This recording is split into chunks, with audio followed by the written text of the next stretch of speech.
Are we live? Are we live? Yes, we are. Oh, wait. Did you Yeah, restream it? Okay, cool. We are live both on African King Academy and AN Sports.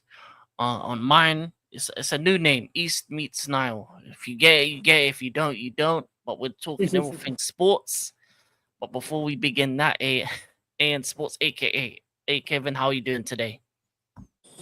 I'm good, bro. I'm good, man. On my channel, it's called All Out Sports. If you, man, are interested in sports talk, whatever questions you want to ask me about sports, football, basketball, the fucking lot, you, man, ask me the questions. I'll answer them.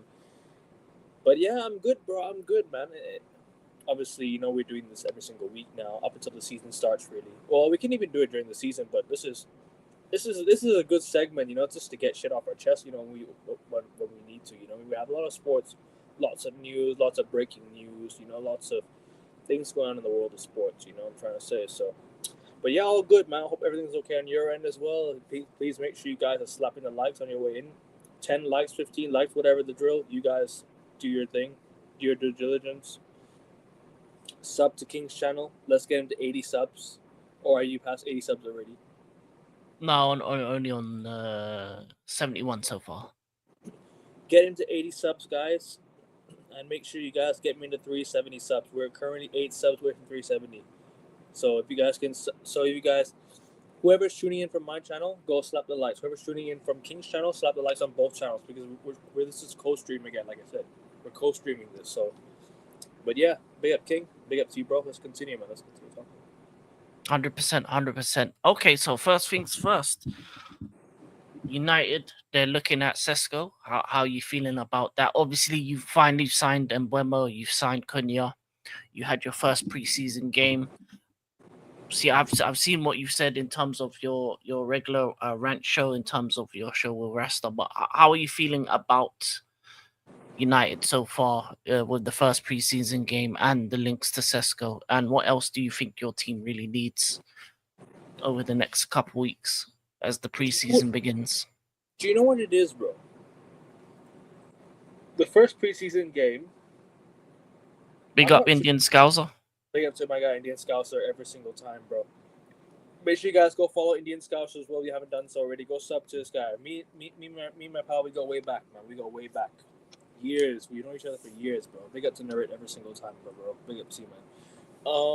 In terms of the Leeds game, look, the result kind of upset me a bit.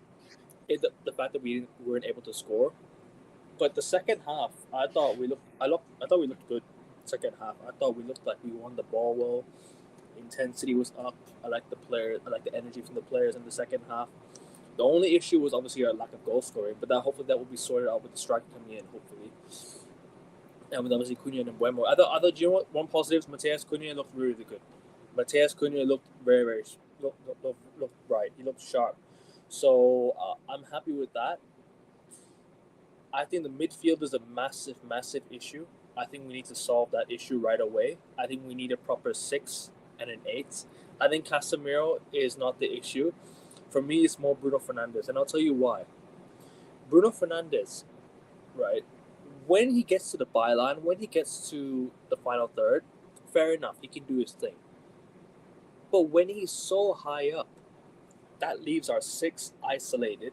Because when you play Casemiro and Menu together, that leaves Casemiro so isolated in midfield, whereas he just can't do his thing because he's left alone.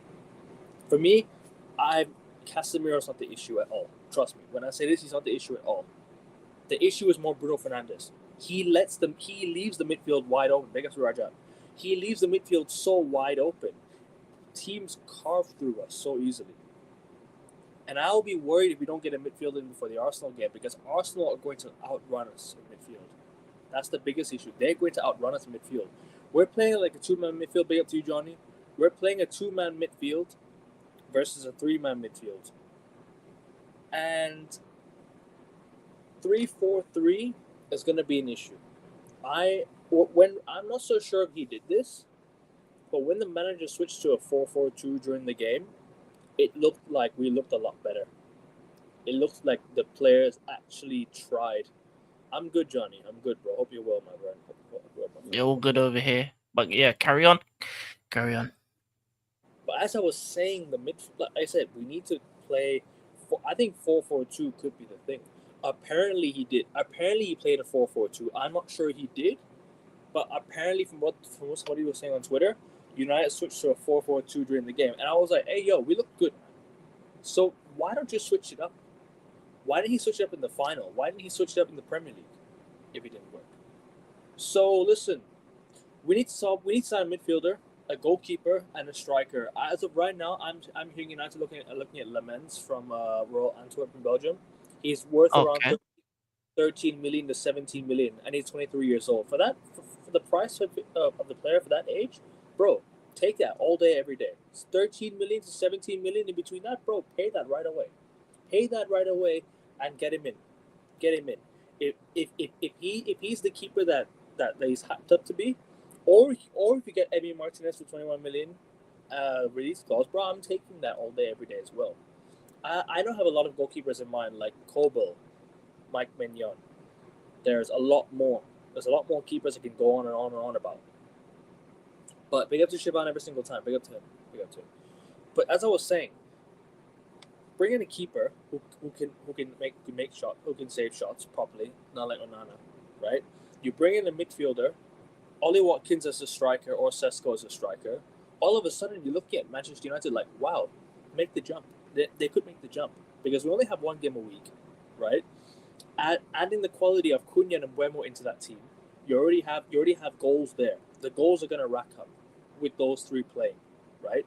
And if Mbeumo and Ahmad goes, and when Mbeumo and Ahmad goes to AFCON, you've got Bruno Fernandes who could play in the 10. You have Kobbie Mainoo who can play as well. So fine, that's sorted out. We just need to sign. I think we need to sign one backup center back, and I think we need to sign one backup right wing back because Mazraoui is going to be gone to the AFCON. So we need to sign a backup.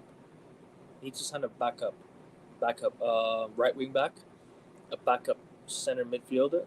Sorry, a midfielder, a striker, and a backup center back and a goalkeeper. Do I think we'll get all that? Probably not. I think you can afford it though. Like he says, can we afford Sesko? I think you can. You have to sell some players as well. You got players that Barca. Rashford's gone to Barca. Full salary covered by Barca. So Garnacho's going to be gone. Garnacho's going to be gone. Sancho's going to be gone to Juventus potentially for 17 million or something like that. So that's already money coming in. So Malacia, Anthony will be gone. Plus you have the money plus you get the money from Eriksen, Evans, and Lindelof, freeing up the money. Potentially Baindia could leave. Baindia could potentially leave. So that's already a lot of players. Plus the money from Alvaro Fernandez we got, the sell-on clause and Elanga sell-on clause. That's enough to go and sign 3 or 4 players. Yeah, definitely. Especially if you're getting that keeper for cheap. 100%. Exactly. And then Euro looking like a beast. Was he solid in that game? Obviously, I didn't get to check out how was in the Euro. He was good. Aiden Heaven was also very, very good. Unfortunately, he didn't score the goal from 6 yards, but that's all right. I'm not going to fault him too much. Listen, the goals need to rack up. It's my biggest issue. We can pass the ball around well. We can move the ball around well. The thing is, we need to sign a striker who could put the ball in the net from 6 yards. Højlund, it's not going to do enough. So we might as well, I hope we sell him. Hopefully we can sell him. Hopefully he's definitely a player that needs to be moved on. Definitely. Not good enough. He hasn't been good enough. Obviously, even within the last couple of seasons, there's not been any major improvement. And I'm sorry, I forgot Joshua Zirkzee as well. He's also there, so we can play him in the 10 as well. Yeah, he can play both 10 and striker. But he didn't play on the weekends. He was slightly injured. So I'm looking to see how we play with Zirkzee and Mbeumo in America when we play West Ham this weekend. I think Mbeumo should play America. I think he hasn't done the media day and everything like that yet, but apparently that's going to come out. That's going to come out soon. So I think he'll be on the tour to America. He'll be on the plane. He'll definitely have enough time to train for the next preseason game. So, and Mbeumo will play in West Ham. Cunha will play against West Ham. I'm intrigued to see how these guys link up. I want to see the passing and movement. That wouldn't be a bad option, Nelson Semedo as a backup right back. That's okay. As a backup, I'll take that. If it's a free agent signing, I'll take it all day, every day. You know what I'm trying to say? Okay. Yeah, definitely. That's the kind of moves that you need to be making. Yeah. Big up Looking for AK for Pete. big Big up, up big up. to you, bro. Big up to you. But yeah, I think those are the kind of moves that you need to make. Cheap buys, free 100%. agents. 100%. I think in terms of your striker, in terms of Sesko, I think if he's the most expensive signing you do make, I think that makes the most sense because I think that your biggest issue last season was your attack. Going forward, I think Yeah, goals, and I if you agree. can bring someone of that quality in, whether it be him or Watkins, or even if you looked at, for example, Mateta from Crystal Palace, just guys that can just get you goals. Because Exactly. I feel like Hoyland isn't going to do that for you. I think he's been a waste of money, and I feel like it's going to be. Well, Benjamin Sesko come here with UCL football if they play with reasonable good wages. To be Bro, honest, we signed players without Champions League football in the past. I won't be surprised if we sign Sesko. yeah, I don't think that's the issue. I think the thing about him is because of the way he's moved with other teams. I don't think many teams are going for him. I think he's put himself out of the market for most teams. So I feel like Arsenal are looking at Gyökeres. Chelsea have signed Liam Delap and Pedro. You're looking at any like even Liverpool, they got Hugo Ekitike. So there's limited teams that need a striker. The only other team maybe might be Barca, but they don't really have money like that Yeah. themselves. So you could have a free run at him, and he wants to leave Leipzig. So for the right price, he will leave. Yep. We should have gone for Ekitike, in my opinion. I know he's expensive. They got Bossa But Blue. big up to you, Boston Blue. Do you know what it is? Even if Ekitike was expensive, bro, I'd have taken him. I would have taken him. And in my opinion, we should try and go look at Boniface. Or what's his name again? From Leverkusen. Another striker. I forgot his name. Oh, you're talking Not about Bon- Openda. No. Leverkusen. Another striker. Oh, Leverkusen. Not Boniface. Another one. Was it Sheik or No, another Patrick one. Sheik? No, another player. I'm forgetting. It actually might be Boniface. Hold on. Leverkusen. The only other striker they have is Patrick. I think they had Patrick Sheik there, unless Victor Boniface. Who else did Yes, they have a striker? Boniface could be the one. Maybe you could. Yeah, it is Because, Patrick Sheik. bro, That's the Osimhen only other went to striker. Galatasaray, man. I was like, bro, Osimhen was the guy. Osimhen was the guy, man. We should have signed him last year when he was dumped by Napoli. When Napoli His dumped wages him, are too high, though. I think though he's asking for like 400k. I but don't if think that the current United are going to no, do that. no offense to anyone, but if Marcus Rashford is on expensive wages, then why isn't Osimhen? Osimhen is a proven goal scorer. Then he actually works his socks off every single game. He can drop into the middle and create goals for himself. Rashford, on the other hand, takes that 350k, goes out clubbing night before the Manchester derby, and thinks he's Manc born and bred, thinks he cares.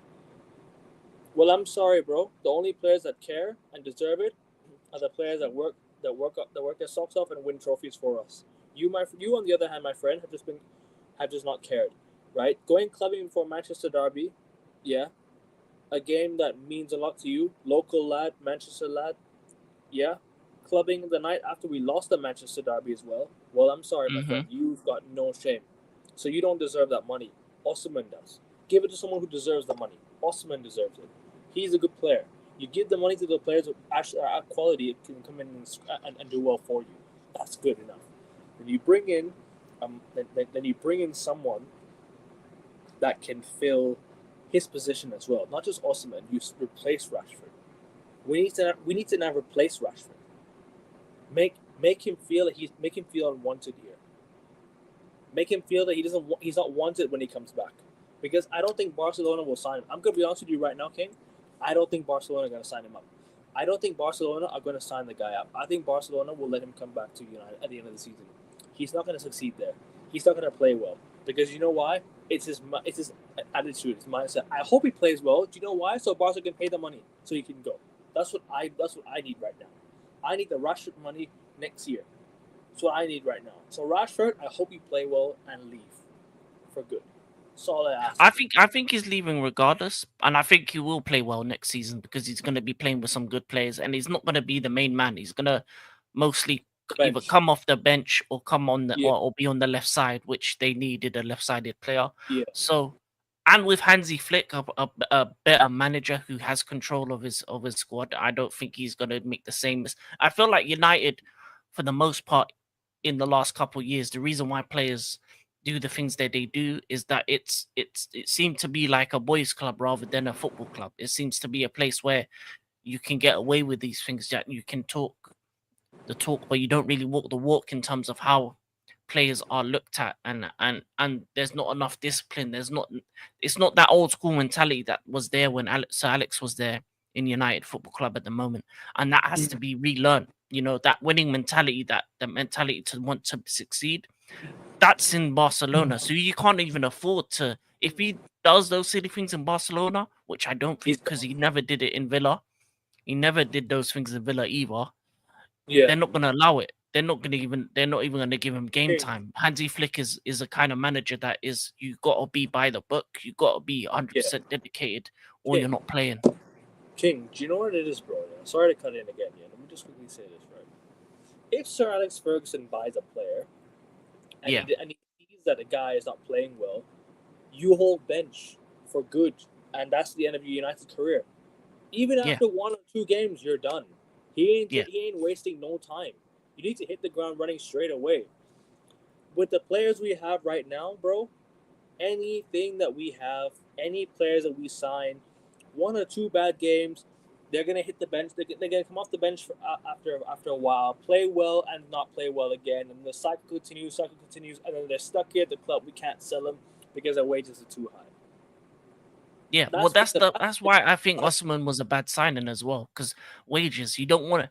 What United need to do, and this is the thing about the Sir Alex way, it can be like that again, but you need to get the right manager.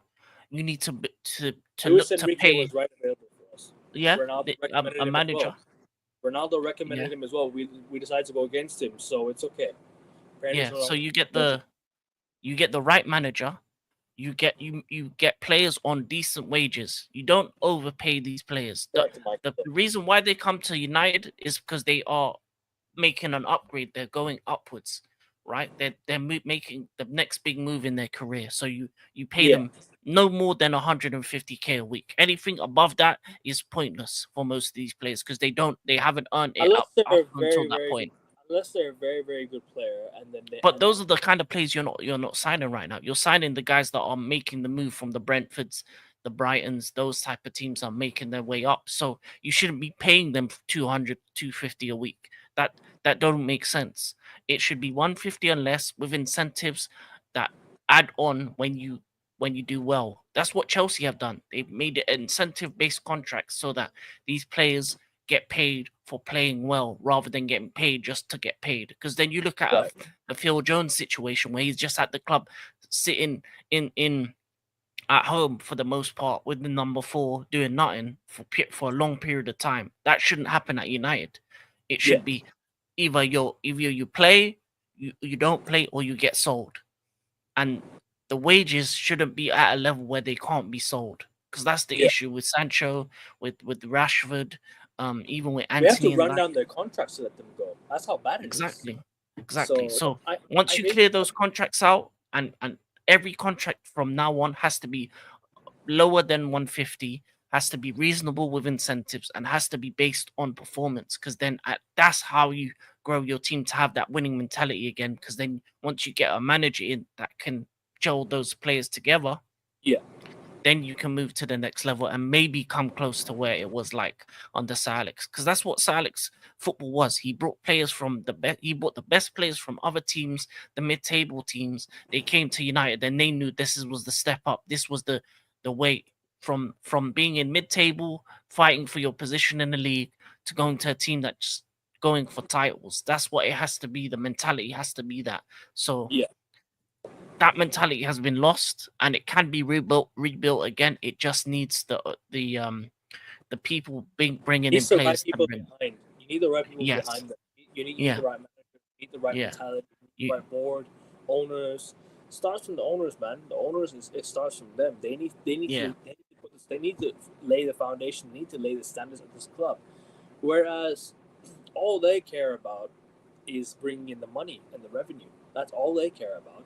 If United had the owners, like for example, I'm going to say this again. If we had Qatar, if we had owners that were serious, come in and invest money into the club, because wherever Qatar goes, wherever the Saudis or wherever the Arabs go, what are they going to do? They're going to pump money into what they invested.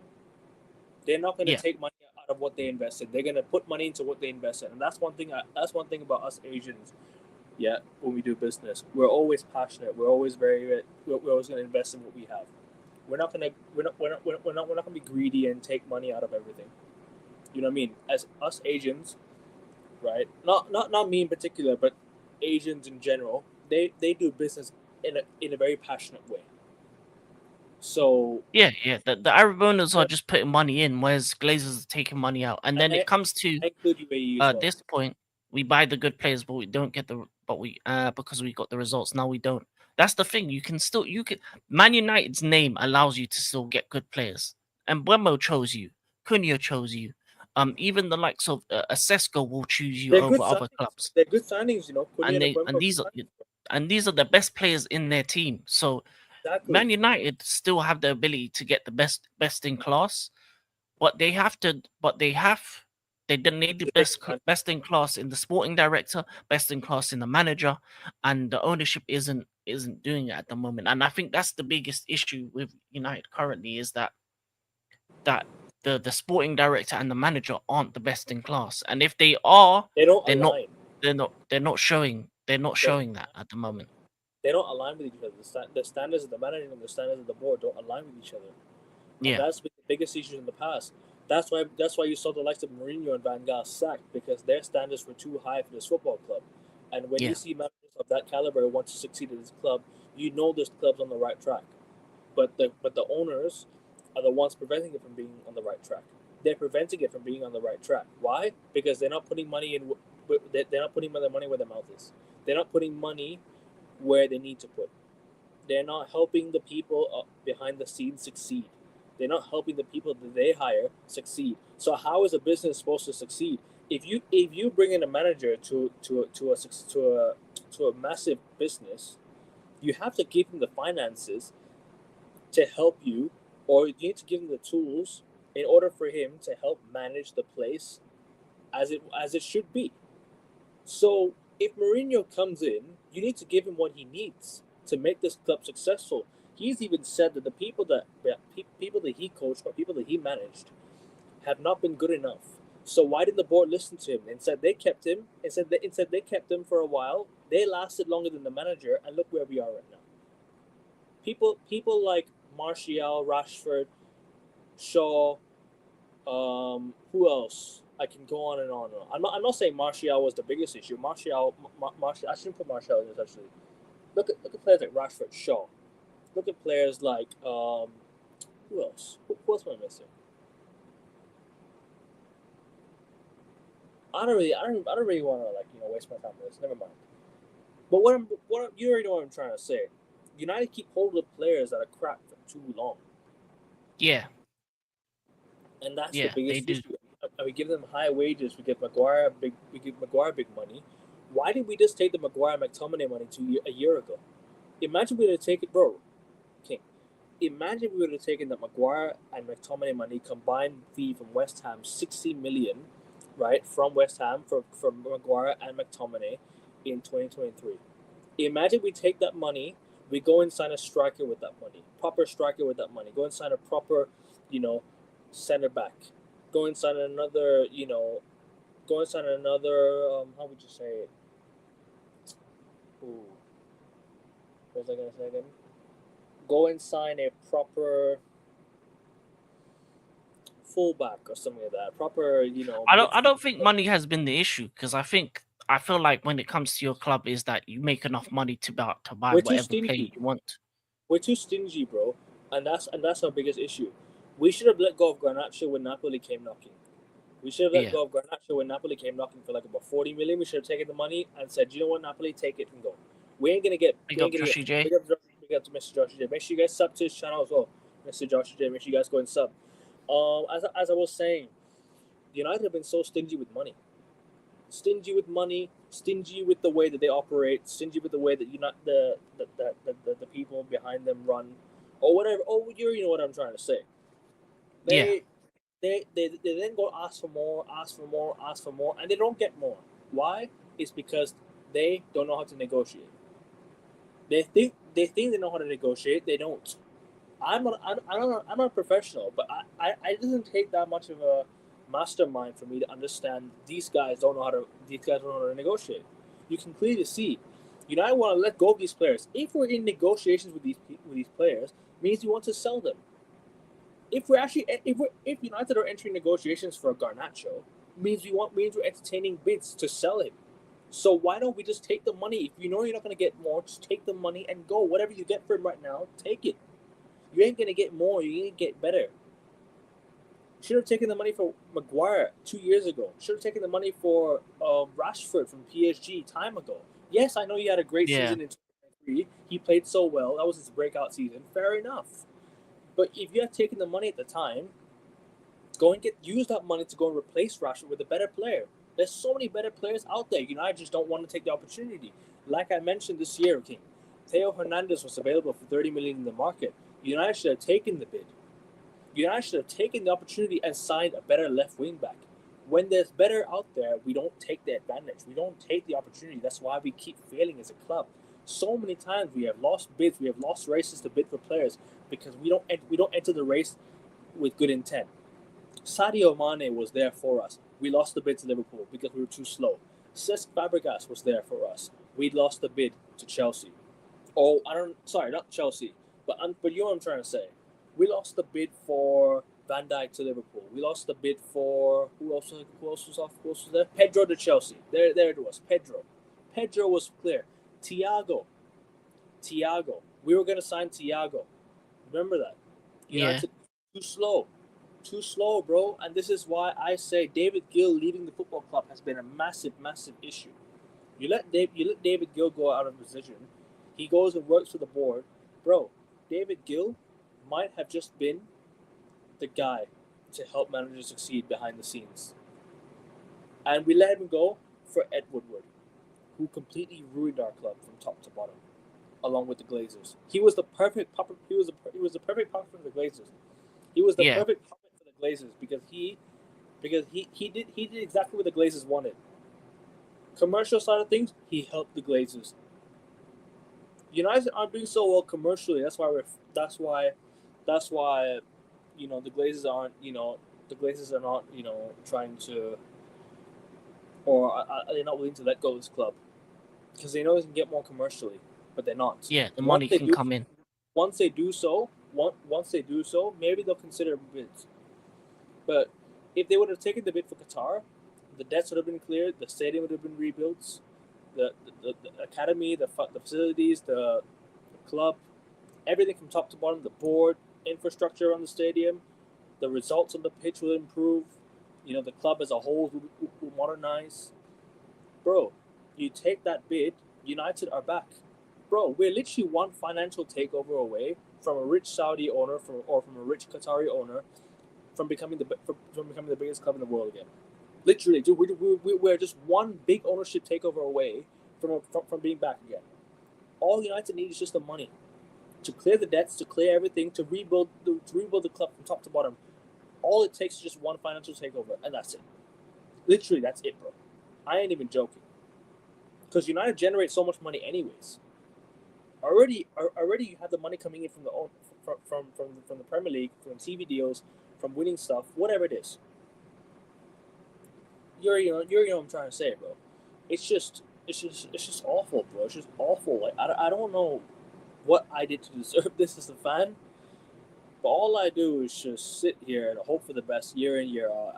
And we don't get it. I'm not trying to be spoiled. I just want to see my club win again. That's all I ask for, man.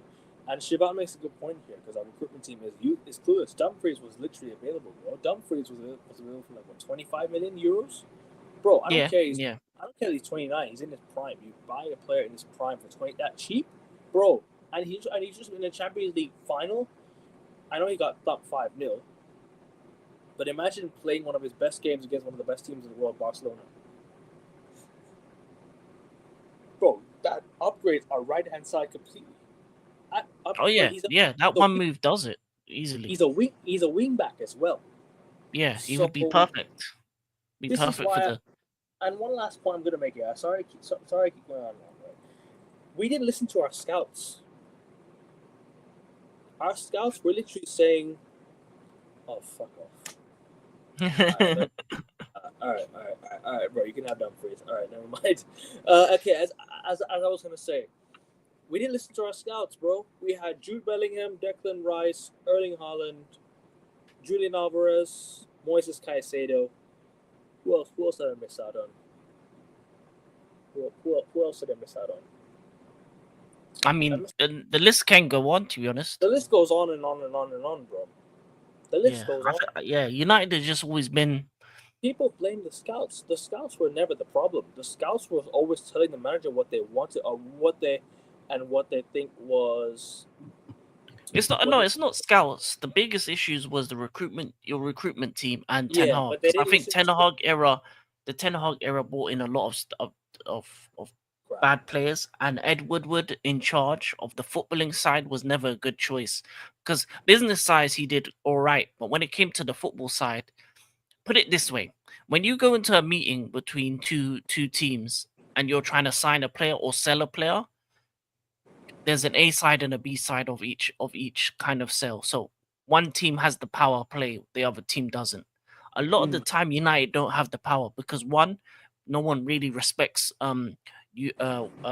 Ed Woodward and them guys in the boardroom because one, they know you're going to spend over the odds for these players.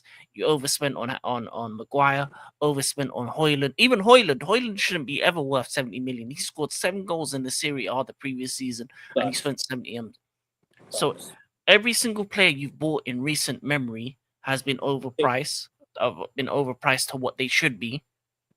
And then the second thing you do is you overdo in the wages. So agents look at you as a money bag.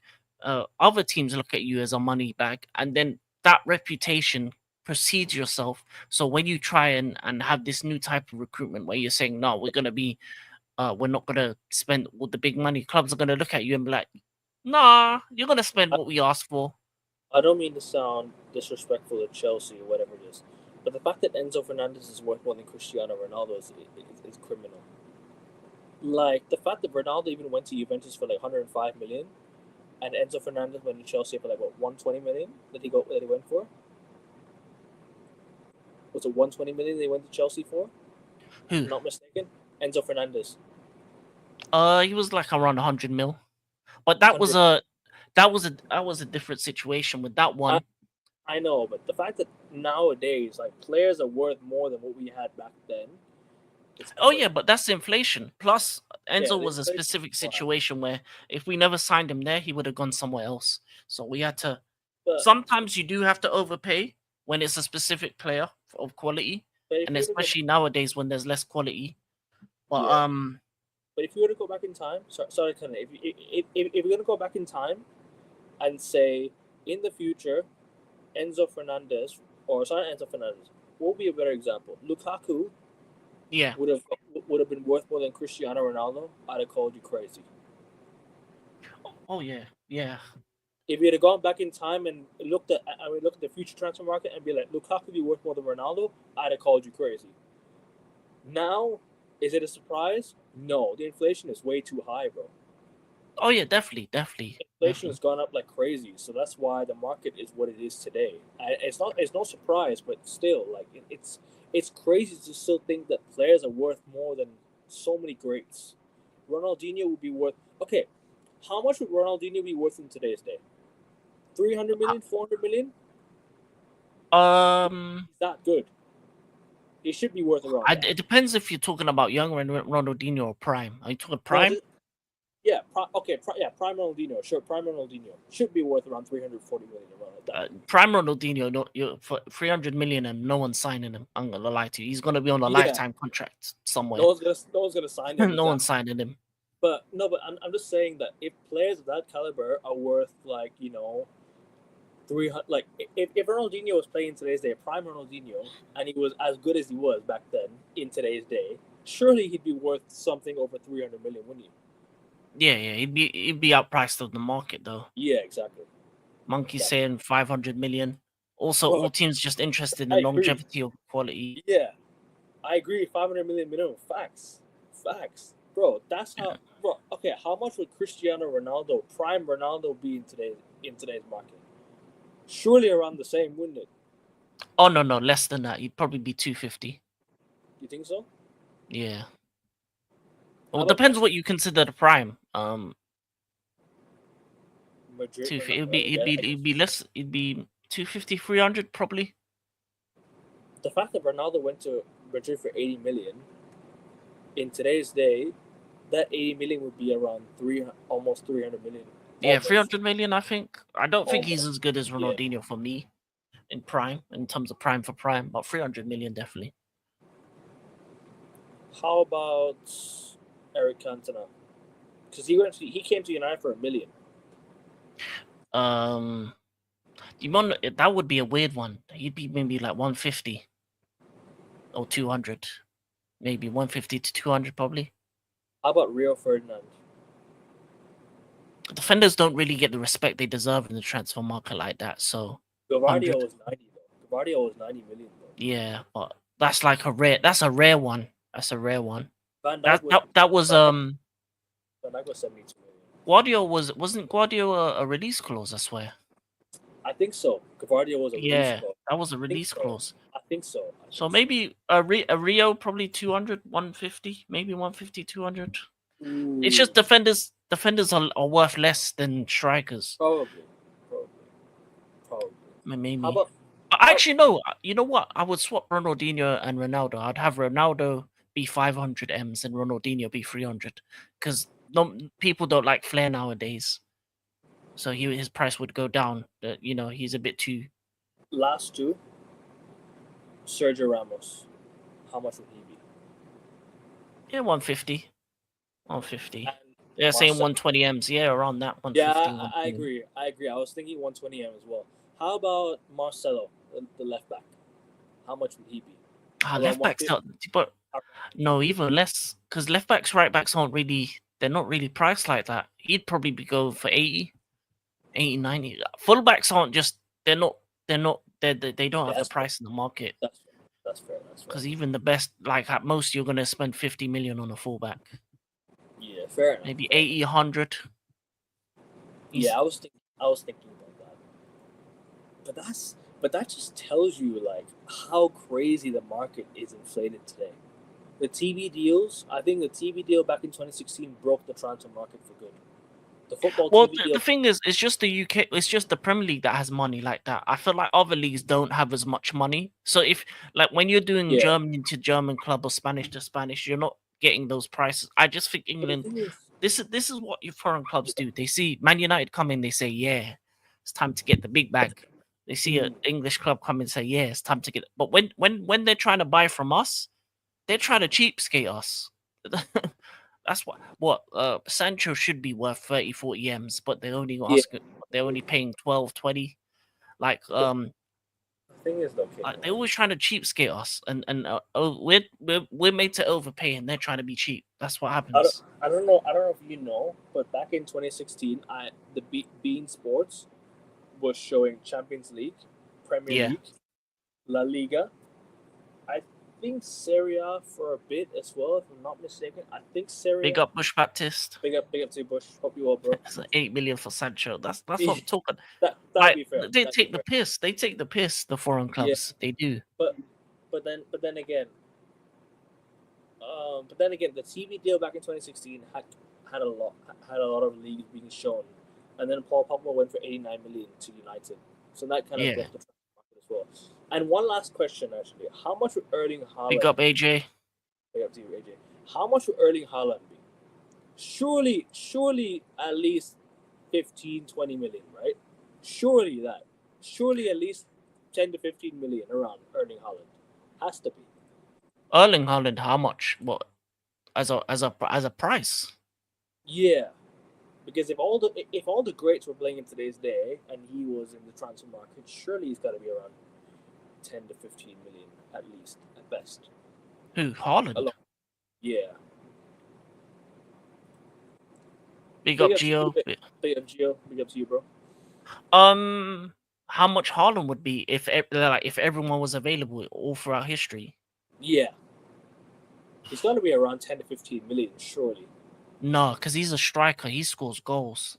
Goals is a commodity that people will pay a lot of money. 25 million, possibly?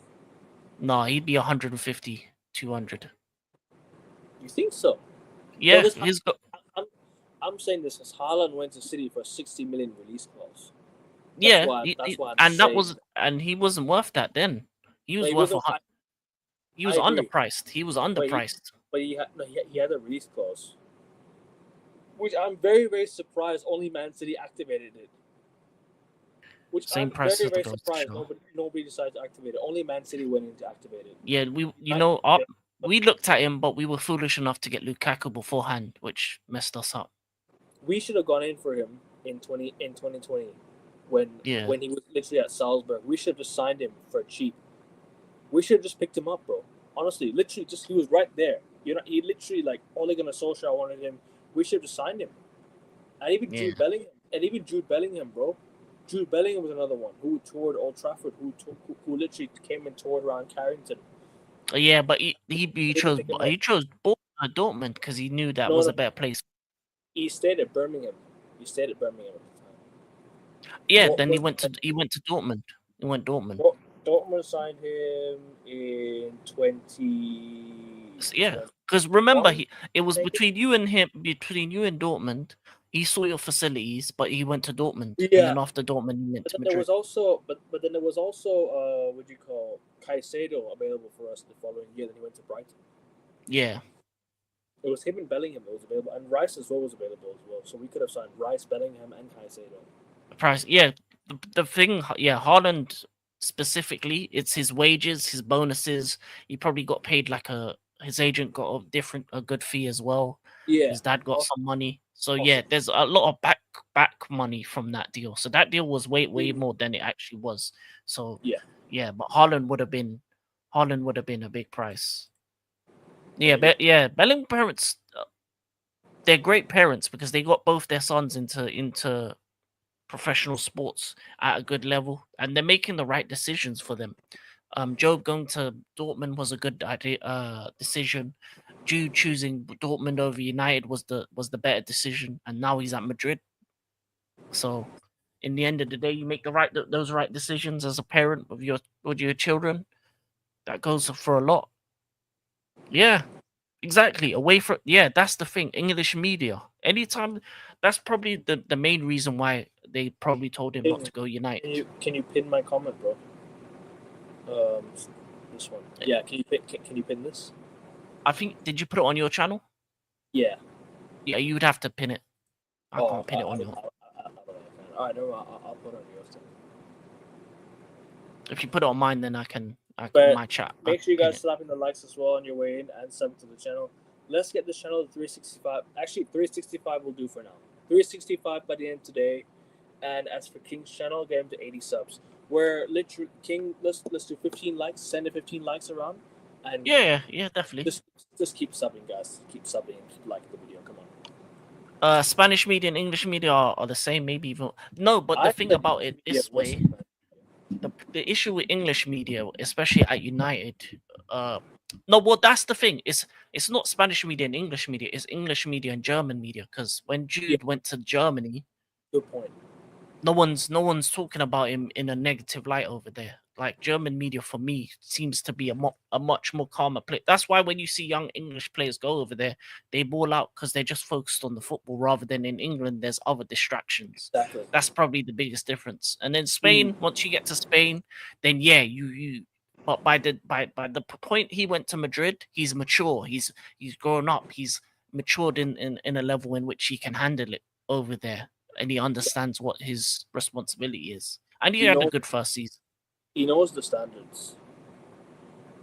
Yeah, yeah. Players well managed off the pitch usually have one or both of their parents as agents. Yeah, because they know what's best for their child. Really, most of the time. Achraf Hakimi's agent is his mom. Yeah, that's yeah. You make the right decisions. You make the right decisions financially and other stuff. Yep. I hear Wirtz was only allowed 150 euros a week from his dad. Was He was in control of his wages and the money never affected him. See that too, because the money can change a person, especially when you get young. I mean, Rashford. you've seen it. Even Ravel Morrison, now a Ranger. There's many names that even didn't even get to Rashford's level. That could have been something. You even look at like a Deli Ali. That's another player that was affected by the money I and wouldn't other go. I things. wouldn't go Dele Alli. I would say he had more the mental health issue. I'm sure he came out. No, that as well, but the money was a part of that issue. I could When also young go players, when young players get the fame and money too early, that adds to Hazard. the mental. Hazard, Eden Hazard, No, he wasn't. He's just got the bag in Madrid and just chilled that out. was injuries. That was injuries. That wasn't to do with the bag. Because He he was also well paid at Chelsea. health as well. The thing about Hazard to Madrid is that he went there too late. That was the issue. If he went there maybe 3 seasons beforehand, and the other thing is that with him is his thing is he was never disciplined in terms of fitness. Like the stories about him never really training properly. So when you go to Madrid and you start training properly and your body's not ready for it, then yeah. Neymar, yeah, happened to Neymar. Neymar never got to the heights that he should have. He should have stayed at Barcelona, man. He should Yeah. have stayed. Brazilians, it happens to Brazilians a lot. R9 Ronaldinho. Another big one was Adriano. Now you can find him in the The favelas. fact that I never won a Champions League is crazy. The fact that Yeah. he's never won a Champions League is mental. Yeah. But that's why these players have like short shelf lives, because they love the money, the party, the other stuff that outside of the football. But then when you actually see them play when they were at their peaks, they were probably some of the best of all time.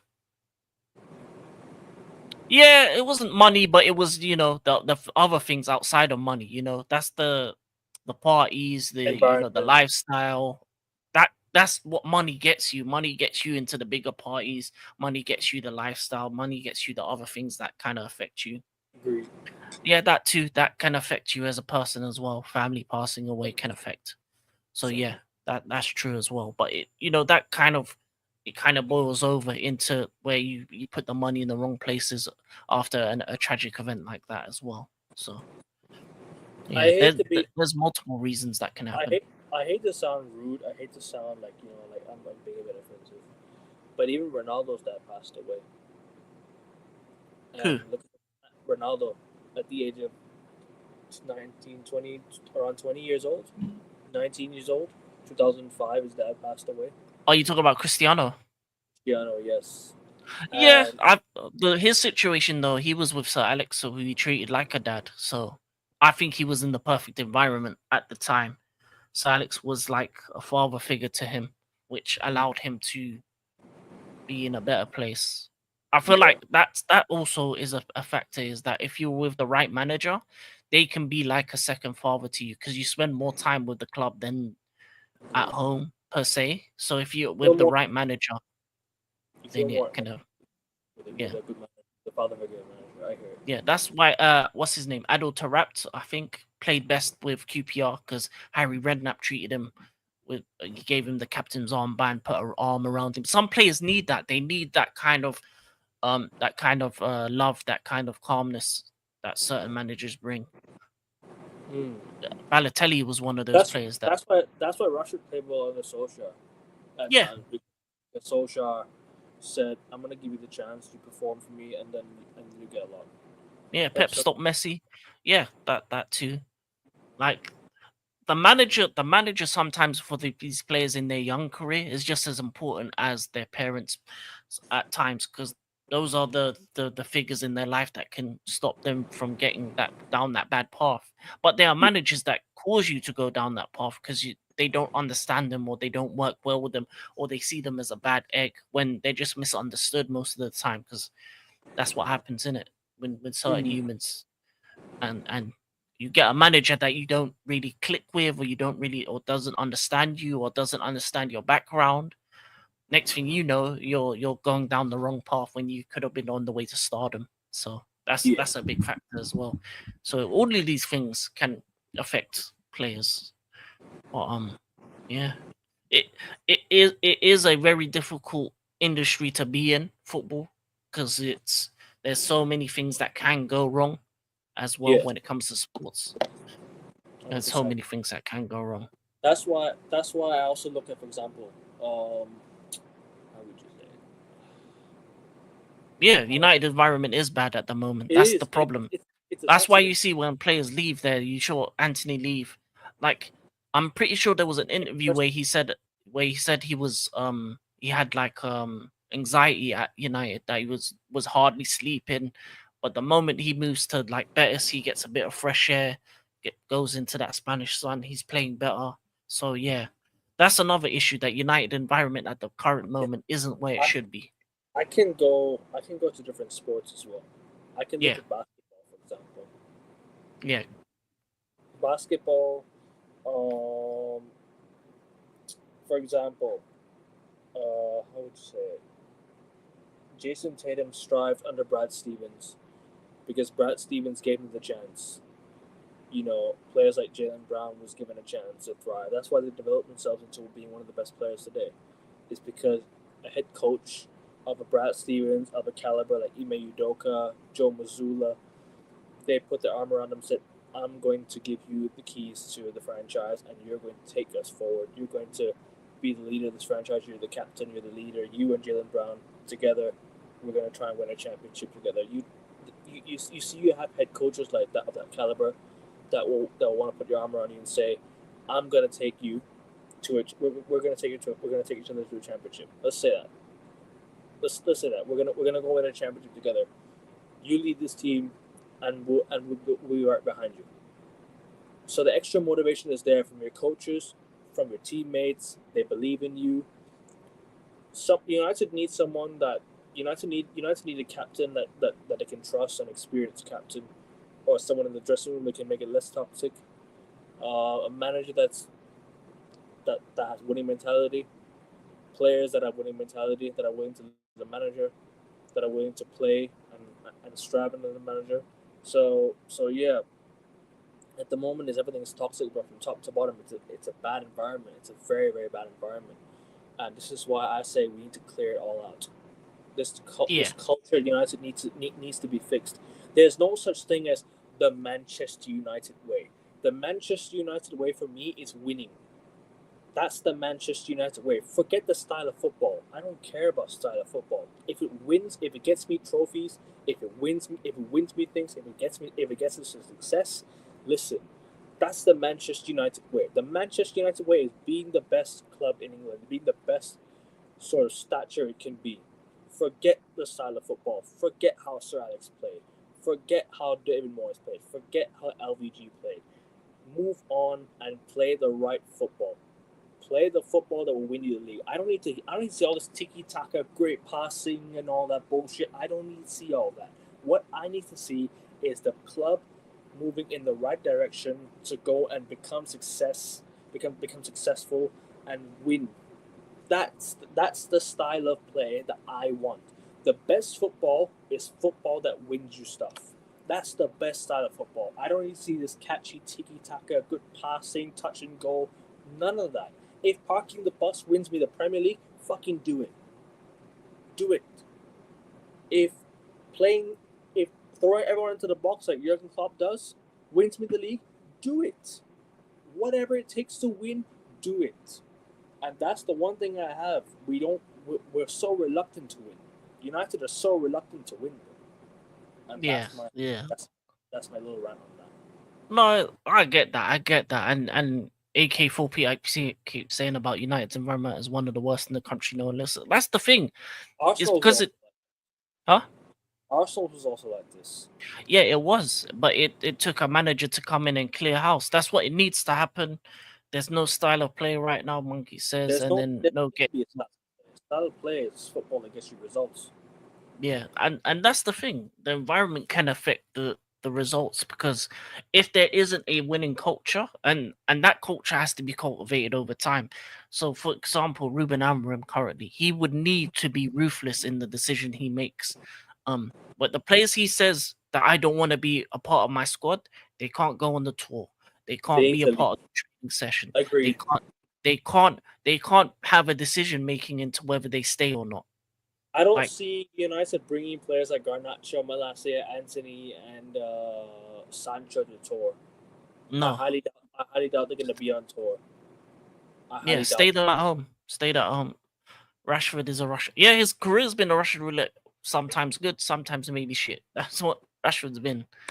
Sometimes maybe good, sometimes maybe that meme is Rashford's career, up and down, up and down. You never know what you're gonna get from him, and that's been United over the last years. You never know what you're gonna get from them at the moment, Yeah. and that's what United need to get back to, is consistency in everything they do. Is Amorim the man to do that? I don't I know. hope so. You hope he is that guy, but I think that's all we can really say on that. But we'll move on to a different sport. Obviously, we've talked enough football at the moment. Basketball. The UNC team has grown. Chris Paul moved to the Clippers. That's a good move for him, Actually, move. one more comment. When you look at Sure. the history of football just in Britain over the nearly 150 years, there's only been a handful of great matches. So shows there's so very few great players. Yep. True.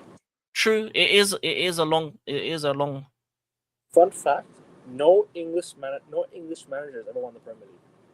Yeah. Only Scottish. I mean, yeah. English managers are different on that level. To be honest, only Scottish has won. Flick made Nabry look like one of the best managers. So if Rashford fails, it's all on him. 100%. 100% Flick.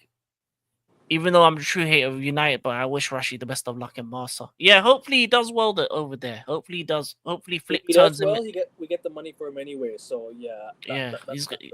I don't think he's ever gonna play for United again. I think that ship has sailed. I hope not. No, I don't think he is. I think it's done. I think it's done for him, Sancho, Garnacho. I think all those guys are moving on, either loan or sales. That's all you're going to see from them. Loan after loan, sale after sale. But we move. Chris Paul is joining the UNC team, Clippers. Another big move in the NBA. How do you feel about that? Does that put Clippers in contention? The UNC team? I think Clippers are in contention anyways. Kawhi's got one last run in him. I think at best to the conference semifinals. I think they're one up on the Lakers now. They're definitely one up on the Lakers now, in my opinion. Because if I'm looking at the Lakers situation right now, I'd be worried if I'm a Lakers fan. I don't know why people are saying the Lakers are going to contend next year. Listen, if I'm a Lakers fan, I'm kind of worried because the current situation of the Lakers is we don't know what's going to happen to LeBron. We don't know what's going to happen to Austin Reeves. Who we're going to trade for? Who we're going to do this and that. The situation is not as simple as you think. It's not as simple as you think, right? Yes, you might say you could say, oh, we have Luka Doncic. It's easy to say it. No, it's not easy. It's not. It's not. It's easier said than done. Yeah, we are, but I'll talk with them in a bit, right? Too many unks to win the championship. I think OKC will win it again. Fair enough. If you go with OKC, I'm thinking between Houston and OKC, but don't count out Dallas to make the Western Conference Finals.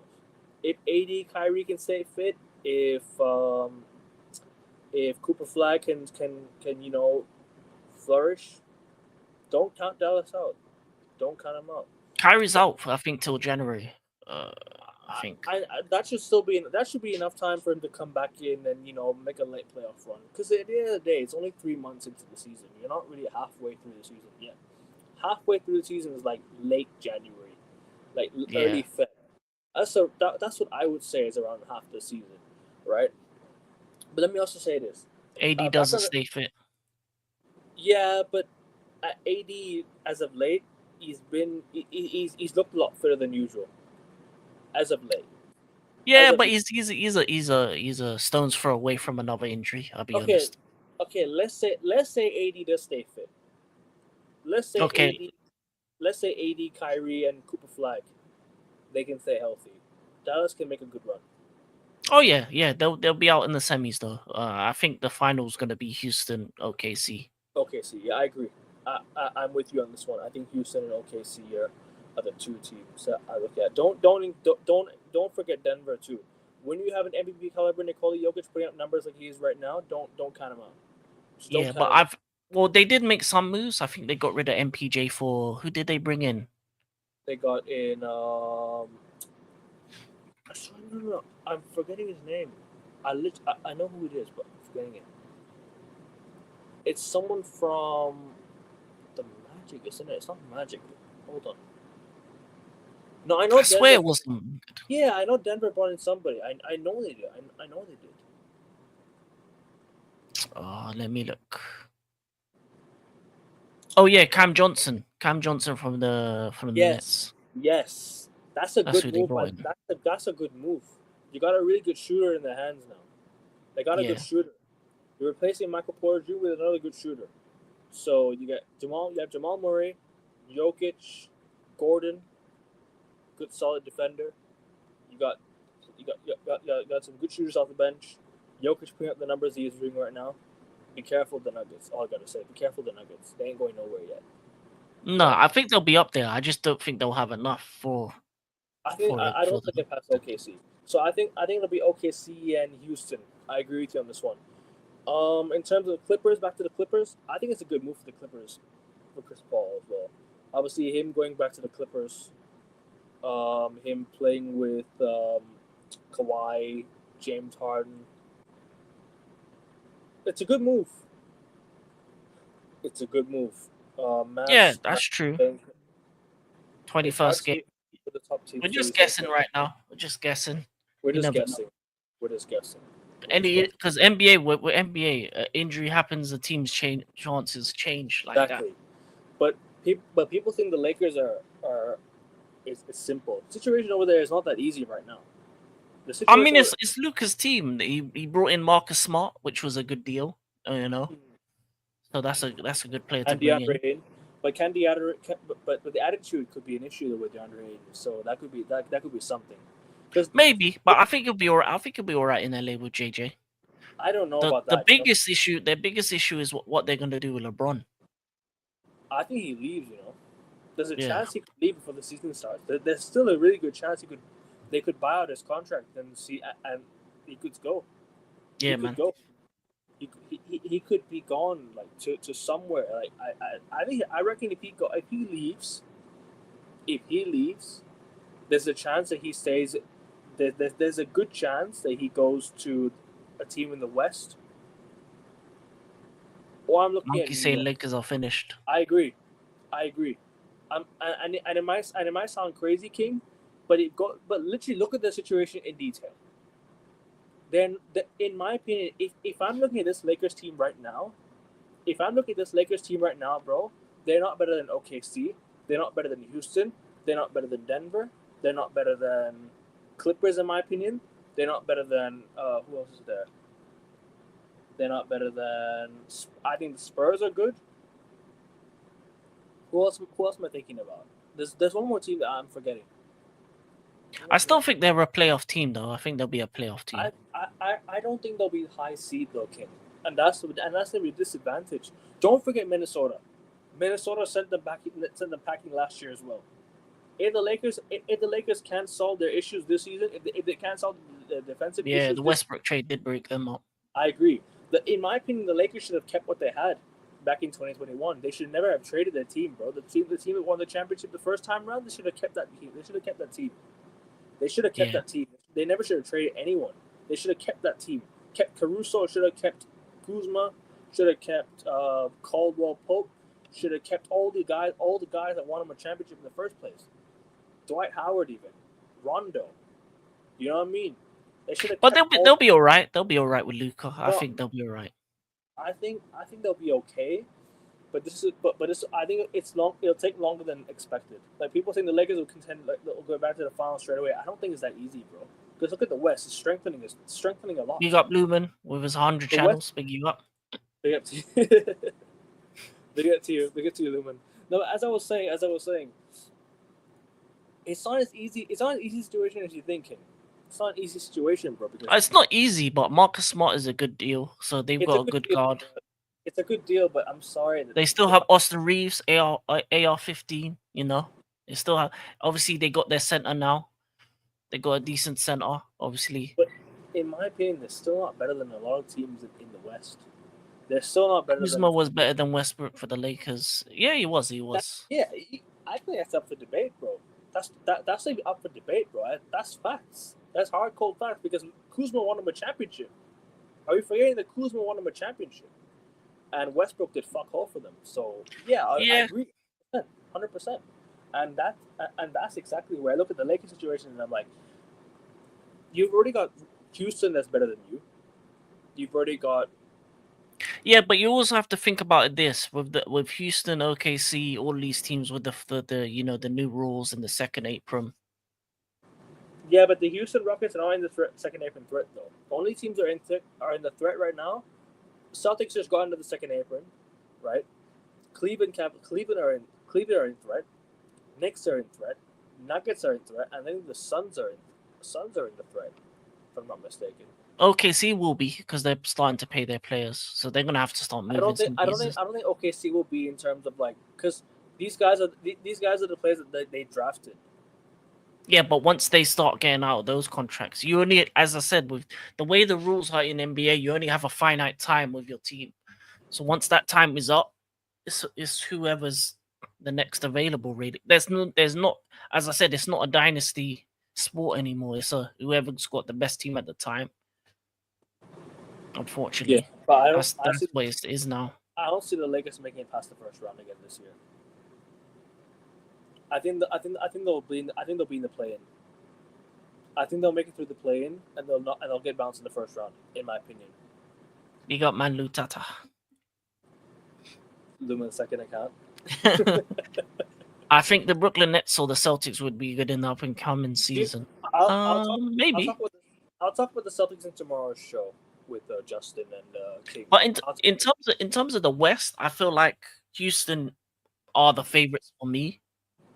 Yeah, I still think OKC. I'm sorry, I still think OKC. No, I think KD's a game changer. Once you bring that with I would have said OKC, but bringing in KD without losing a lot and with their top five, I don't think if you go man for man, I don't think OKC can handle Houston. You don't think right now? No, I don't, and I think they have the better coach as well. I think Mark Daigneault's a very underrated coach, bro. He's very underrated. Yeah, he's underrated, but I think obviously Houston's coach is better. Obviously, I have to give my respect to Mark Daigneault, Massachusetts native. Always got to rep Massachusetts every single time. So big up to Mark Daigneault for winning the championship. But other than that, like fair enough. I mean, I've seen his deficiencies already. He struggled in a few games in the playoffs, and I can tell maybe you know what you're kind of right in that sense. But don't forget, Ime Udoka versus the Golden State Warriors as well. Yeah, and also if Amen Thompson gets a jump shot, plus KD, plus Sengun, yeah, that Houston team will be a problem, and I don't think OKC will have the ability to match them up. That's my thinking going forward.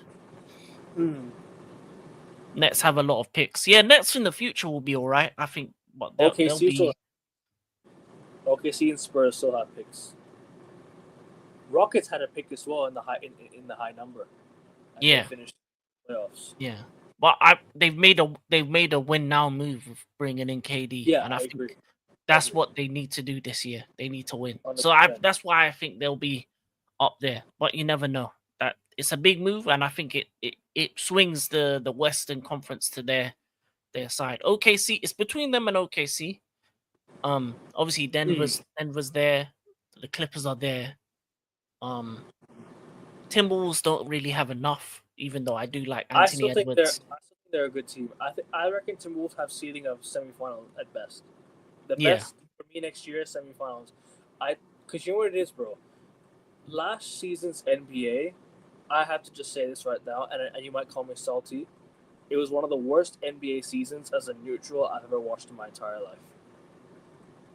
Genuinely. As a neutral, it was one of the worst playoffs I've ever seen in my entire life. Literally. Had nothing. It literally had nothing to it. Bro, we had the potential of Lakers-Warriors, Celtics versus Lakers NBA Finals. We had the potential of Celtics versus Cavs Conference Finals. We had the potential of... What was it again? What was I thinking about? I'll be honest, the only issue I had is that the Knicks never made the finals. I think if the Knicks was in the finals, it would have been a lot more entertaining for me as a neutral. Don't like the Knicks fans like that. I don't condone what they did though in the playoffs. Like attacking fans from other teams on the streets. It's but come not a on, good man. look. You know where you're at. If you go to New York and you're wearing an opposition, I that's your own fault. I understand what you mean, but like you're there to support you're there to support your team. Attacking somebody on the streets. No, but Just because there was one guy that wore a Pacers shirt at New York after they beat. Who did they beat? They beat you, innit? They beat no. They beat Houston. Who did they beat in the round before? It wasn't they beat Cleveland. They beat Cleveland. Yeah, you can't be wearing a Pacers shirt after they beat in Cleveland in New York City and not expect something to happen to you. That's foolish. No, but that was at the game though. To be fair, it was not in New York City. It was at the game. That's what the Knicks fans were attacking it. It was at the game. No, but there was ones outside as well. Oh no! On the streets. I didn't hear about that one. I only heard about the one that got attacked in the game. No, I saw videos of men getting attacked on the streets of New York. But there's a lot of Celtics fans in New York, anyways. A lot of Celtics fans in New York. There's a lot of Celtics fans even in Los Angeles. Yeah. So, listen. Yeah. But at the same time, you've got to sometimes make smart decisions. You know, there's certain places you don't wear stuff.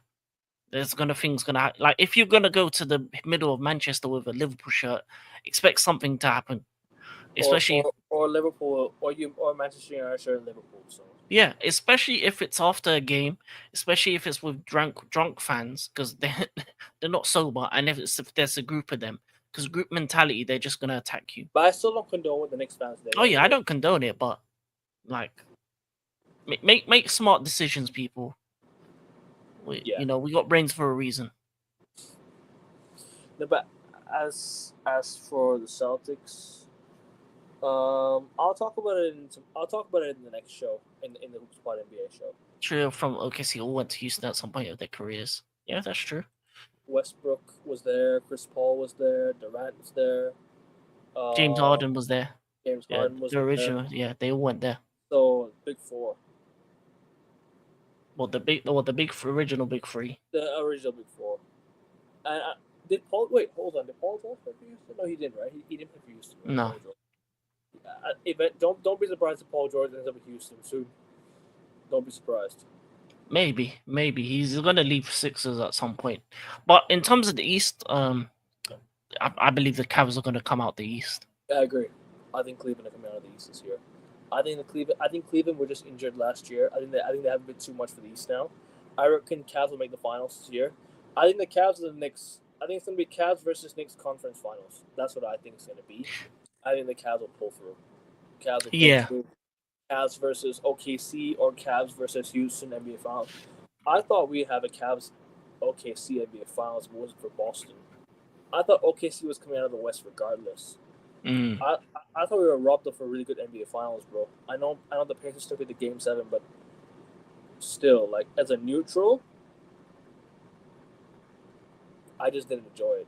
I know it went to 7 games. I know in the distance. I know it had all to it, but personally for me, I just didn't enjoy the finals like that compared to like how I would, for example, if let's say Boston makes the finals, Cavs makes the finals, Knicks makes the finals versus like a team versus the Lakers, OKC, or Denver. That would be a much better NBA Finals, bro.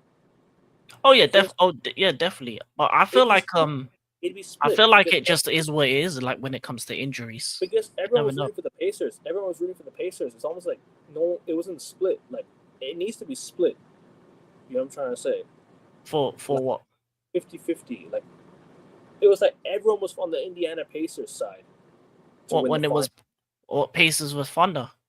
Yeah, it was mostly Indiana. Like everyone was supporting Indiana. Like it was not like split, like it was for Celtics versus Lakers. Like there was for Celtics versus Dallas. I could say maybe half and half. Was it good as seeing a team that didn't win for a while? Yeah, it was good. It was good. It was good Okay, seeing. Seattle won since Seattle Sounders.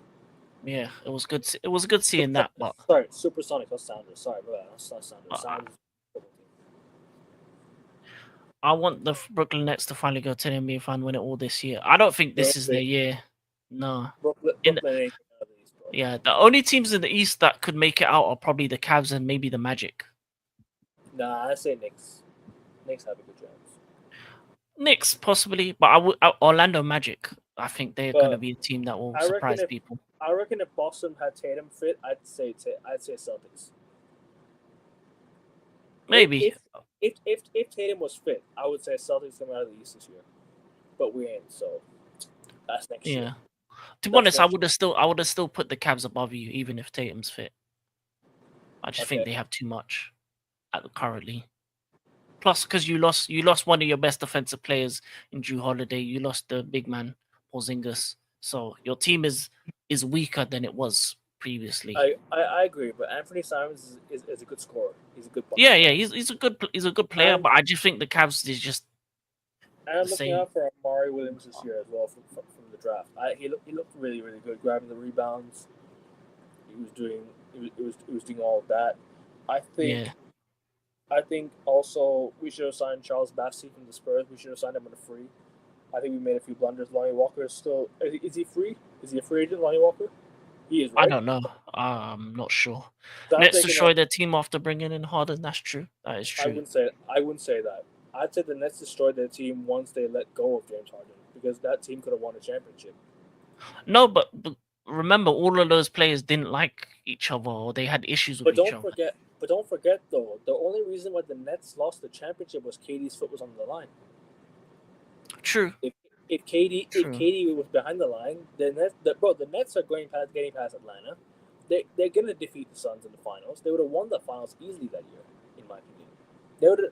The big three ain't losing that NBA finals, bro. I respect the Suns and for what they did that year. Fair play to the Suns. Paul and Booker, good run to the finals, man. They had a really good run to the finals that year. Phoenix Suns. But once the Brooklyn Nets, if they get past Milwaukee, bro, that game 7, if KD's foot was behind the line, they're winning the championship, bro. Let's just say it as it is. Let's just keep it a buck. They're winning the championship, bro. All day, every day. They ain't losing no championship, bro. And then they could break up the team afterwards. You know what I mean? I reckon Harden was not the reason why they failed. It's because they couldn't afford to keep hold of Kyrie. They couldn't afford to keep hold of KD. That's what they let go of. They let go of players that could have helped them build a good team, lay a solid foundation. They didn't. They failed to build around KD and Kyrie. That's why they didn't win the championship, or that's why they didn't do well in the playoffs. That's why the Celtics swept them in 2022.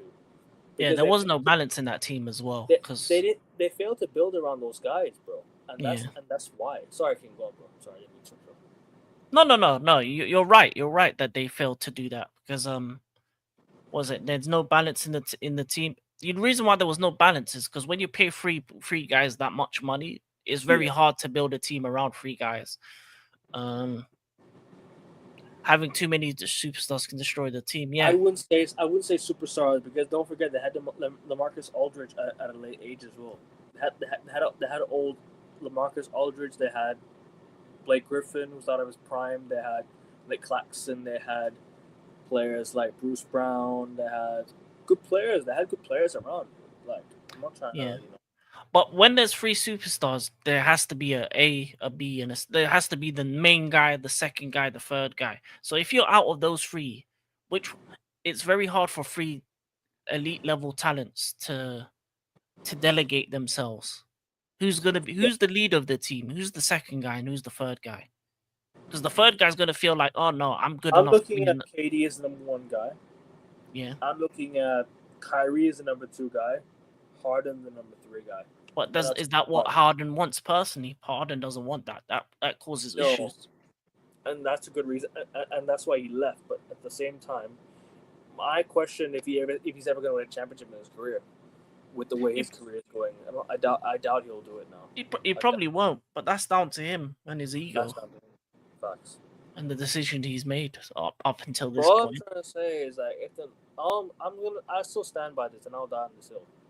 If the Nets had got past the Bucks in Game 7, and KD sort of behind the line, they win that championship, in my opinion. Yeah, it's possible. There's a couple that other teams could have won. I mean, as for my team, the miracle shot. If that never happened, I think we go all the way. Atlanta had a deep run as well to the finals. Yeah. There's teams that have that just butterfly effect. One thing leads to them not winning, and then their team get disbanded. But you know what? The Bucks versus the Suns was actually a good finals to watch as a whole. It was actually a good finals to watch. It wasn't actually bad. It's much better than what I watched this year, 100%. Because the Suns could have won it. The Suns could have gone 3-0 up. The Suns could have gone 3-2 up, but stolen by Drew Holiday. Knocked away and stolen by Drew Holiday. That's all I can say. Steph and KD were the last duel. Big up to Lumen's third account. Big up. But yeah, it is a crazy one. Steph and KD was the last duo that I enjoyed watching. Haven't seen that much chemistry in NBA recently. It wasn't Steph and KD. It was Steph and Clay, not Steph and KD. No, but he's talking about that team. To be honest, KD was like the missing piece for that team. I agree, but then he put that team to another level. But they still won championships without KD. Of course they won it without him, but when you add like it was more Steph and Clay though. Still Splash Brothers. It's called Splash Brothers for a reason. Yeah, but the original Golden State team that's like a good bag of fries. But when you add a KD is like adding the little like the curry sauce on top. Adding the salt.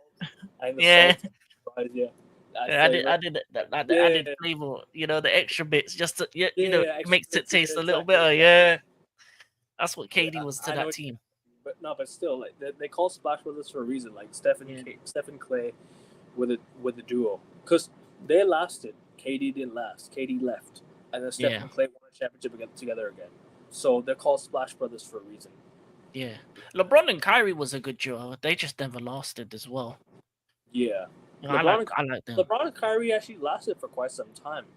But Kyrie left to Boston. And unfortunately, things just fell apart from the team was formed to stop. Yeah, after the 3-1 that season. Yep. Yeah, but because what was LeBron, Kyrie, and Kevin Love.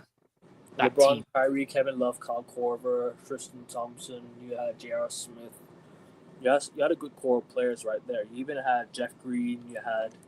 Yeah, he wanted to be his own man. I think he wanted to be his own guy. Crowder, you had Drake Crowder at some point. You know what I mean? Like you had the players there. Yeah, that was his second big three after obviously the Miami, him, Wade, and Bosh. That was the Cavs big three: him, Kyrie, Kevin Love. But yeah, I don't think you're ever gonna see big threes like that though. I don't think you're gonna see big threes or like that. It's normally duos. You'll see big two, but you won't see a big three. Yeah, you'll see big twos. I can give you names of big twos right now. Jason Tatum, Jaylen Brown, Jokic, Murray, that's true. Ron and Luka. That's Lubin's fourth account.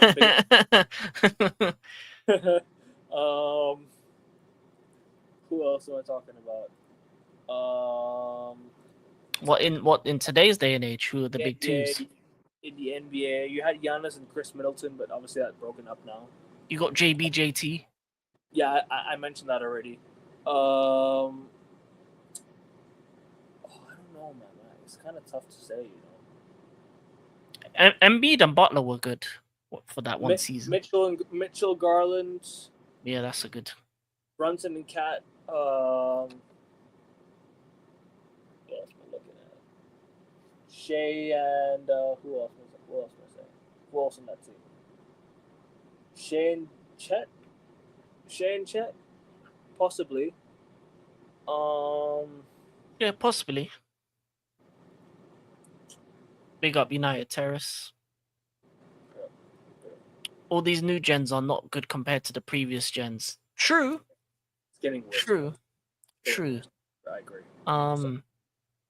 But I would say this though, I do think there is talent in the current gen. I do like Anthony Edwards. I do like Luca. I just think it's not No, American talent. It's a lot more foreign talent. they're not the issue. It's obviously them not. Yeah, Butler Steph is a It's decent them not duo. it's them not developing. Yeah, no, Butler and Steph is not a duo. It's not a good duo. I'll be honest with you. It's not a great duo. No, they are. Because inside outside, for me, they are. When they've played, they were No, but Golden I'm State talking was about so much better when they played together. I'm talking about like winning duos, like Jokic and Murray, JT, JB. These are the only two duos that have lasted for so long because the rest of them have been traded. Mm. But obviously, Dame going back to Portland, can't help but feel happy for Dame, man. Can't help but feel happy for him. I would have wanted Dame, man. Dame time was almost happening in Boston, man. It was almost Dame time to Boston, man. It was literally this close, Wait. bro. He went back home. He went back home to rehab and stay with his family, and I respect it. Listen, I respect it, bro. Do you know what that means? AK in fifth. No, no clue. All right, is what it is. But yeah, Unless he mentioned comment. Never mind. I don't know. God knows. I don't even know what that means. But anyway, yeah. So the East. So you're saying Cavs out the East, and you're probably saying OKC or Houston out the West. Yeah. I think for my Celtics, look, this year, I still think we'll be a good team. We're not gonna Yeah. be we're not gonna be bad. We're just not gonna be we're just not gonna contend. I reckon Yeah. the Celtics have a good team. They'll be crazy on offense, but defense will just be crap. I'm willing to give Anthony Simons and George Niang a chance. I reckon we'll be okay. People will be like, people are gonna overreact and be like, oh, we're gonna be bad. Listen, if we're bad, as long as we get a good There you draft go. pick, they'll be okay. But my thing is, if we get, I think that's Lumen's fifth account. If I'm not mistaken, unless he already commented. Oh, is this the fifth? And then this the sixth? Celtics Conference Finals, Max. Yeah, I agree with this one. Maybe conference finals, but I don't think we'll go to the extent of conference finals. I think we'll semifinal. I think we have a ceiling of semifinals. Semifinals? I don't see JT coming back. That's why. In this scenario, if JT was to come back in April, then I'd be like, the Celtics are automatic contenders. We're automatic contenders. We don't need to have home court. We perform on the road, so I'm not too worried about us being contenders this year. I think next year is where we look at where we evaluate everything. Sorry, I think where we evaluate everything, that'll be next year. I think next year will be contenders again. Next year, we will Big up struggle. Revenger. We will struggle in a lot of games, but I'll be honest. JT will struggle. I don't think we'll struggle to the extent that you think we will struggle, but I don't think we'll win as many games as expected. Like, look, Jaylen Brown, I'm hoping he leads the line. I still think he has a lot to prove. Derek White as a number 2, good shot blocking guard, good scorer, good two-way player there. Anthony Simons, a third good scorer. And the draft picks that I've watched, I know Summer League, I can't judge. Obviously, Summer League is a different level. But the players that came out of the Summer League, I agree with this comment as well. Yeah, I agree. Don't rush it. Yeah, give it. To be honest, I would give him the season and then the season after aim for the title. I would bring him back after next year. By the way, he's not in a boot anymore. I saw him without a. He posted without a boot today. So that's good. That's good. So he's on the way back. He's progressing well. Yeah, he's progressing well. But I just think he's also hitting the gym as well. So I'm glad to see his progress and everything. I'm glad to see he's progressing on his way back and everything like that. But listen, at the end of the day, my goal is to develop the guys, bring in the draft picks that have played well. Summer League, obviously not the same quality, but listen, if these draft picks can bring in the quality that they did in the Summer League, to the regular season. Obviously, with Amari Williams being the one that's drafted, I want to get Charles Bassey back if we can. Kenneth Lofton Jr. played well, so I'm just hoping we can use these guys and develop them because they seem decent, and I want to see them play for the I want to see them play for the Maine Celtics as well. I might tune into a few Maine Celtics games this year just to see these guys play because they look good, man. These players. I'm not sure what we do with Sam Hauser. Al Horford, would I bring him back? Yes, and I'll tell you why. It's because I like Al Horford. I really do. And I know you might say his age and everything, but I would love for Al Horford to retire in the Boston Celtics. I would love nothing more than Al Horford to retire in the Boston Celtics, and I still think he has one more year in him to play for us. Oh yeah, he definitely has one more year in him. I think in one more year with us, come back and help us this year. Because if we don't get a good veterans minimum, yeah, that could be okay. Veteran minimum, that's fine. We offer Dame a mid-level exception, I think. We offer Dame a minimum as well, I think, or a mid-level exception. I think apparently he was going to accept it, but Portland obviously came in and they said, "Come home, rehab, and then stay with your family." And I respect the choice, I respect the choice. Like, listen, family time, quality time, take it. Never take anything for granted. So go back home and spend. For a personal choice, yeah. But as a championship choice, no. Sorry, Milwaukee wasn't allowing him to go back and how do you call it, rehab his family. So yeah. That's good. At least he's moved on now. But in terms of for my team, 76ers, I like Edgecombe. I've seen a couple of his highlights. He looks like a good prospect. Did you watch some of the highlights?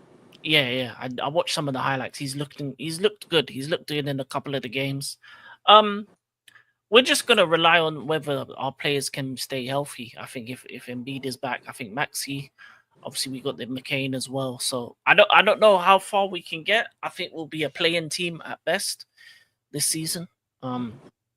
Maybe make playoffs because of some of the injuries to top stars. But play-in will be something I think we should go for and then see. You qualify through play-in. Yeah, that's I think that's the hope for us, and we'll see. We'll see if we can have a better season than last one, because last one wasn't good enough. But yeah, I'm not trusting the process. I need success. I need Embiid to light up again, and we'll see what we can do next season. But also, can I just say this? Have you seen this Flipowski guy for Utah? Oh yeah, you heard of him. Yeah. Have you seen his points per game in the summer league? No, what's it on? Go have a look at it. Crazy. You put up crazy numbers. I ain't even joking. You put up absolute crazy numbers. He was insane. I've heard of him because he was doing bits for them last season at points. We should have taken him at the 30th pick.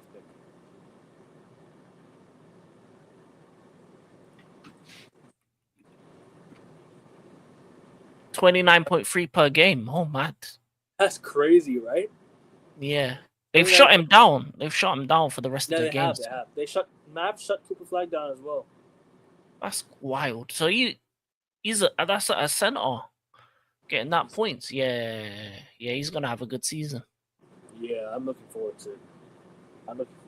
Maybe Celtics trade for him at the trade deadline. No, kidding. He's on his second season for Utah. Utah's an interesting one. Utah's an interesting one. Was it first season? Because I swear he was at the 30th pick. Oh yeah, they got Ace Bailey as well, so their team's going to be a bit interesting next season. They're not going to be playoffs, but I reckon they can definitely put it in a much. They'll be a fun watch. I will say that. Yeah, Kessler, you got Ace Bailey, Markkanen, Layton Jr., Collier, Flipowski, Kenyon George. Yeah, they got Kevin Love. Yeah, Rory Markkanen. Don't forget Markkanen, Kessler, Keontae George. It's Keontae George, right? Keontae George. Yeah, they have him. They have Kenyon Martin Jr. They have Jusuf Nurkic. Yeah, they'll be a fun team. We should be getting Yusuf Nurkic, by the way, because that'd be a good center for us. That'd be a good big man for us. A scoring big man that can play defense as well. I'm taking Yeah. him. Or Jakob Poeltl, man. We should be going for one of those guys. Celtics Yeah, should definitely. make the move. We're not done yet. Apparently, I've heard in the last few days, Celtics are in talks with a trade with Memphis. So who knows? Jaren Jackson Jr. could be on his way to Boston. Maybe. Is there any other sports you want to talk out about Not really. before we? Football, basketball, really. I'm not really interested in the sports. I mean, other sports, not really much stuff going on. Cricket, not I mean, there's Formula One on the way in the weekend. yep. Any? We'll talk about that on the weekend show. We've got sprints, Yeah. we've got qualifiers, we've got the race. So we got 3 shows on the weekend to review, man. Yeah, so we got that coming up. Any other shows coming up as well? Today, Rasta, my channel, earlier, later in the morning, I think I got a show with Rasta, dual show, like how we did again today. Feel free to hop on if you like King. If you want to, feel free to hop on.